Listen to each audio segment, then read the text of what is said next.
இயற்கை என்ன செய்யுதுன்னா, நம்மளை உத்து பார்த்துக்கிட்டே இருக்குது. நீ என்ன செய்கிற, உன்னுடைய செயல்கள் எதுவாக இருந்தாலும் சரி, அதை வந்து ஒவ்வொரு நொடியும் ஒன்று உத்து பார்த்துக்கிட்டே இருக்குது. ஒன்று உத்து பார்த்துக்கிட்டே இருந்தால் நீ என்ன செய்வ? ஒருத்தன் உத்து பார்த்துக்கிட்டே இருந்தான்னு சொன்னோன்னா, என்னத்தை உத்து பார்த்துக்கிட்டு இருக்க அப்படின்னு கேட்போமா, கேட்க மாட்டோமா? அப்போ இயற்கை நம்மளை உத்து பார்த்துக்கிட்டு இருக்குன்னா என்ன அர்த்தம் அப்படின்னா, நம்முடைய செயலுக்கு பதில் தர்றதுக்கு ரெடியாக இருக்குது.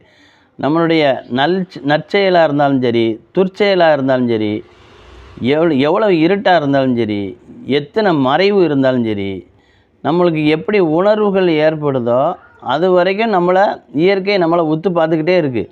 அப்போ நற்செயல் செஞ்சோம்னா நற்செயலுக்கு பதில் கரெக்டாக கிடைக்கும்.